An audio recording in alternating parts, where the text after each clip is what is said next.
All right, I've got a question, I guess, to address to the panel at large, which is, what are the clinical and economic implications of a whole bunch of things? Let me just throw them out one at a time.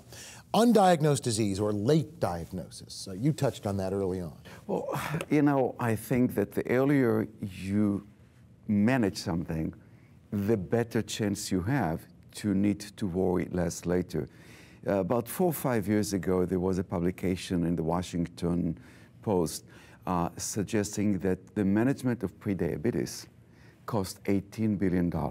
So already if somebody moved from obesity to prediabetes, is also already this huge amount of money.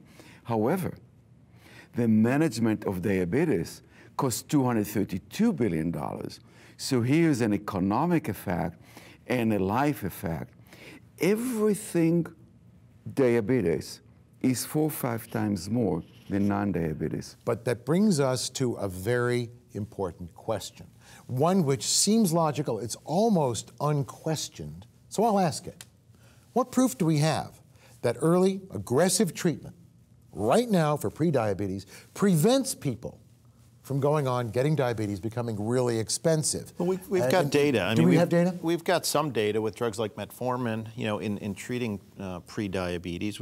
We know for a fact that delayed diagnosis, delayed treatment, you know, there's data supporting that there's already an endothelial dysfunction, there's kidney dysfunction, you know, there's beta cell dysfunction. So the horse is already out of the barn, and these patients are already progressing to a point where we're playing catch up after they are diagnosed. So, you know, it's clear that a more, you know, an earlier and more aggressive treatment and diagnosis up front is intuitively going to provide added value in either preventing that patient from going from that pre-diabetic state to full-fledged So you're telling me diabetes. that you can't catch up unless you started early. You can catch up. Yeah. Even after late diseases. Well, it depends on where, how far down the spectrum. I mean, it will not save the kidneys that is on dialysis. Right. I mean, there is a point of no return there, but you can intervene earlier, whether by drugs, whether by lifestyle, or even surgery. You take obese people and you do surgery. There's some studies to show right now, and it's not that necessarily I adopt all surgeries. I'm talking about bariatric surgeries, but there are some studies to show reduction mortality.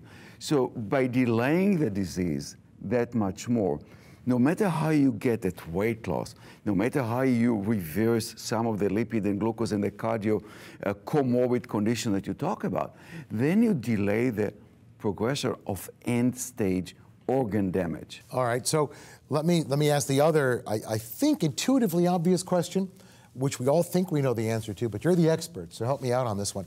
What about the economic and clinical implications of multiple comorbidities on patient outcomes? If you have more comorbidities, does that affect the outcome, or are people predestined to get where they're going to get? I think it does impact the outcome. I think it depends upon the comorbidities, however. There are comorbidities such as osteoarthritis with obesity that impacts your ability to overcome the obesity. If you've got severe, joint dysfunction, you're not able to exercise. If you consider cardiovascular disease as manifested by a stroke or a heart attack, an end-stage outcome as a comorbidity, it can definitely impact your ability to regain function and to be able to recover.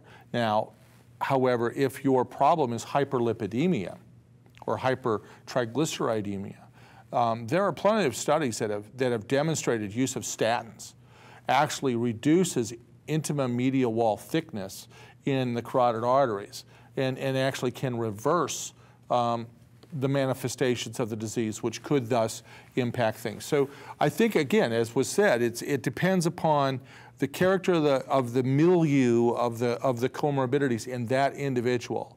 I like to believe that unless you've gotten to that stage of end organ damage where that organ is just not recoverable, there's always the opportunity to improve the patient and improve not only their functioning but the quality of their life and the quantity of their life.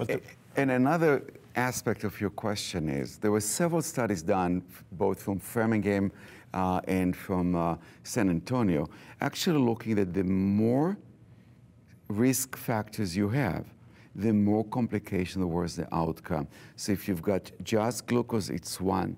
2, 20 times as much problematic. You go to 3, that much more. You go to 4, even that more. So the more risk factors there are, the worse the outcome, the harder to reverse. Yeah, the CDC actually did, they established a working group with managed care going back a few years, and what they had identified, looking at large managed care databases, is that patients that had diabetes and multiple comorbidities had 6 times the amount of specialty service visits, they had 5 times the amount of ED visits, they had upwards of 10-fold increase in hospitalization rates. So, it's clear that as these patients develop, these additional comorbidities, the economic implications are enormous. Well, we take a look at